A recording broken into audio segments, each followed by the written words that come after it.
Qu'est-ce qu'une simple bougie? Rien, vous allez me dire. Et vous aurez sûrement bien raison. Après tout, ce n'est qu'un petit tas de cire, avec à l'intérieur une mèche, qui sert à s'illuminer. Mais quand celle-ci sort de l'ordinaire, cela peut malheureusement très vite tourner au vinaigre. Cela fut mon cas il y a quelque temps. J'organisais cette année une soirée d'Halloween avec mes amis. La petite soirée habituelle, on se rassemble, on raconte une ou deux histoires d'horreur, on regarde deux ou trois bons films, et on essaye de s'endormir après, si on y arrive. Mais pour marquer le coup, je voulais quelque chose de spécial, de classe, de chic. Enfin, vous voyez ce que je veux dire. Quelque chose qui ne sort pas de l'ordinaire, que monsieur et madame tout le monde n'a pas forcément chez lui. Et c'est là que je me suis mis en tête de vouloir une bougie. Car après tout, rien de mieux qu'une petite bougie, posée au milieu d'une table, entourée par des amis qui essayent de se faire peur. Vous imaginez l'ambiance? La perfection. Mais je ne voulais pas non plus une bougie lambda, qu'on peut trouver dans n'importe quel magasin. Ça aurait été beaucoup trop simple et ça aurait cassé l'ambiance. Je me suis donc organisé plusieurs mois auparavant pour chercher cette bougie parfaite. Et ce fut par hasard que je l'ai trouvée. J'étais sur un vide-grenier. À ce moment, je n'y pensais absolument pas. J'étais à la recherche d'autre chose. Mais quand je l'ai vue, j'ai tout de suite compris que ça serait parfait.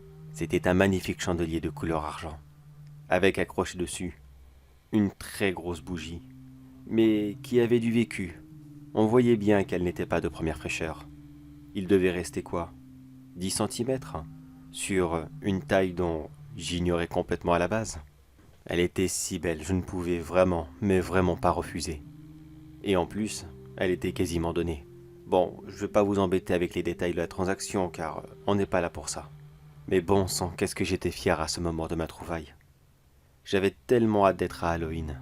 J'ai plusieurs fois hésité à l'essayer, d'allumer cette bougie pour voir comment ça rendait.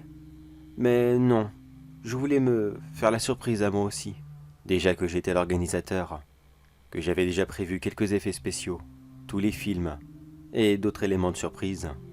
Au moins, si je pouvais me garder une ou deux petites surprises, ça serait déjà au moins ça. Le soir d'Halloween arriva à grands pas. J'étais si excité à l'idée de passer la soirée avec mes amis. Ils sont arrivés beaucoup plus tôt que prévu. Eux aussi étaient complètement ravis de passer la soirée ensemble. Je me souviens qu'elle avait commencé comme d'habitude. Un petit apéro, une ou deux boissons, manger assez léger car on avait vraiment plus l'estomac pour. Et puis, l'heure des petites histoires arriva. Tout le monde s'installa tranquillement dans le salon. Moi, j'installa les derniers petits préparatifs, comme un petit projecteur que j'ai acheté très récemment. Il devait refléter quelques petites ombres ici et là sur les murs. Oh, rien de bien méchant, mais c'est toujours ça. Puis j'installa enfin ma pièce maîtresse dans la décoration. Ce fameux chandelier, qui ne laissa vraiment pas mes invités indifférents. Ils étaient si surpris de voir ça. Ils n'ont cessé de me demander « Dans quel magasin tu l'as trouvé ?» Ah, je garde mes petits secrets. Une fois que tout le monde était prêt, j'ai allumé la bougie. Et nous avons commencé à tour de rôle à raconter des petites histoires simples. Pas trop méchantes au début. On devait faire monter l'ambiance. Et croyez-moi que l'ambiance allait monter très vite. Et vraiment toute seule. La première chose horrible qui est arrivée, ce fut l'apparition d'un enfant, juste à côté de nous. Oui, un simple enfant. Un petit garçon, il me semble. Il était là simplement à nous regarder, sans dire un seul mot. On était tellement surpris de le voir. Sur le coup, on avait tous cru en même temps avoir un peu trop bu. Mais non, non. Il était bien présent. Au bout de quelques instants à le regarder fixement, j'ai décidé de me lever de ma chaise pour aller lui demander « Mais qui était-il et que faisait-il ici ?» Mais j'ai à peine eu le temps de m'approcher de lui qu'il a traversé mon salon en courant et tout en riant. Il a traversé celui-ci en quelques instants et il est parti en direction du couloir, là où je ne pouvais plus le voir. Est-ce que c'était une mauvaise farce? Qu'est-ce qu'il pouvait bien faire là? J'ai rapidement regardé mes invités en leur disant « Attendez-moi là 2 secondes, j'en ai pas pour longtemps, enfin j'espère. » Puis je suis parti le récupérer. Mais quand je suis entré dans le couloir, il n'était pas dans celui-ci. Pire encore, il y avait une dame à l'autre bout. Elle était là elle aussi, bien sagement à me regarder. Elle ne disait rien, elle ne faisait rien. Elle était simplement là. J'ai cru que mon cœur allait lâcher quand je l'ai vue. J'ai fait quelques pas en arrière, tout en chuchotant des « Mais qui êtes-vous? Mais qu'est-ce que vous foutez là? Vous êtes la mère de l'enfant, c'est ça ?» Celle-ci a commencé à avancer très lentement dans ma direction, suffisamment pour que mes invités puissent la voir à leur tour. Puis elle se stoppa, et elle hurla de toutes ses forces.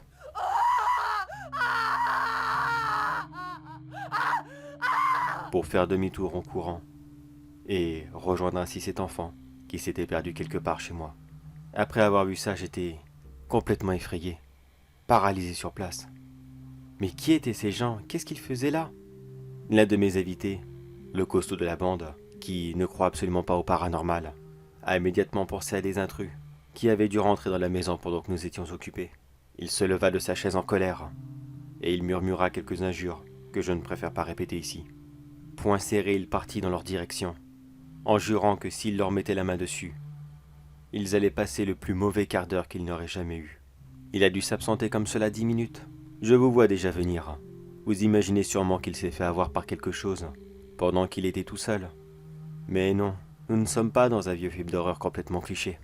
Il est tout simplement revenu bredouille, et encore plus en colère que tout à l'heure, en supposant qu'il s'était certainement enfui par une fenêtre, et qu'ils avaient eu de la chance d'avoir eu l'intelligence de prendre la poudre d'escampette.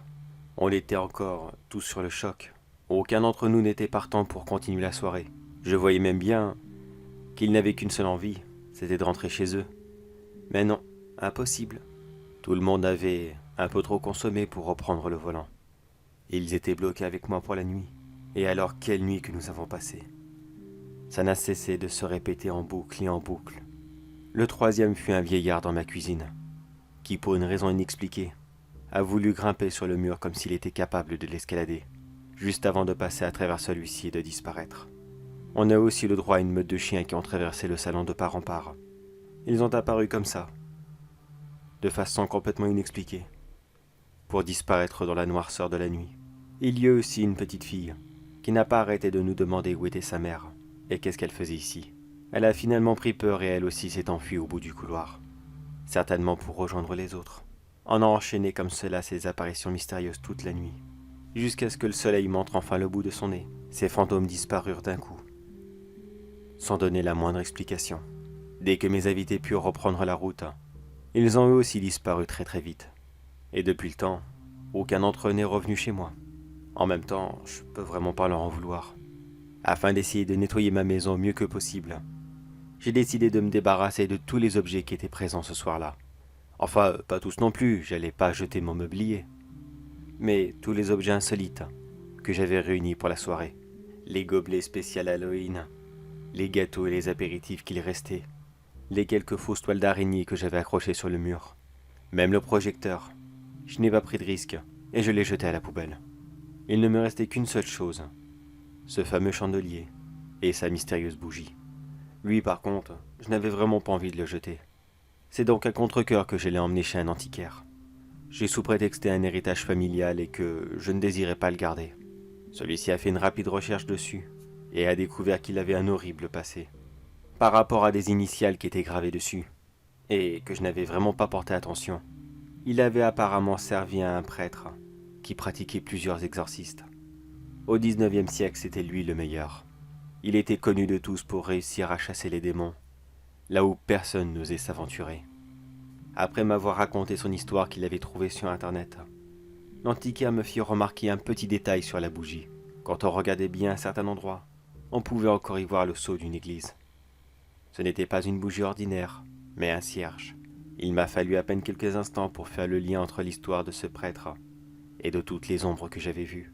Apparemment, certains d'entre eux s'étaient raccrochés à cet objet, et, visiblement, continuaient à le hanter quand celui-ci était allumé.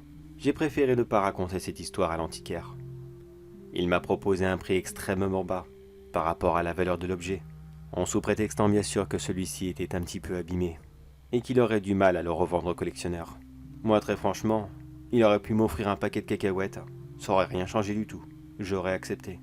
Me voilà donc tranquillement chez moi, à réaliser la chance énorme que j'ai eue de pouvoir me débarrasser de cet objet. Mais une question me vient à l'esprit. Est-ce que la personne qui le vendait sur le vide-grenier avait elle aussi connu tout cela? Est-ce que c'est pour ça qu'elle le vendait? Et surtout aussi pas cher? Et maintenant je vous repose la question. Qu'est-ce que pour vous une simple bougie?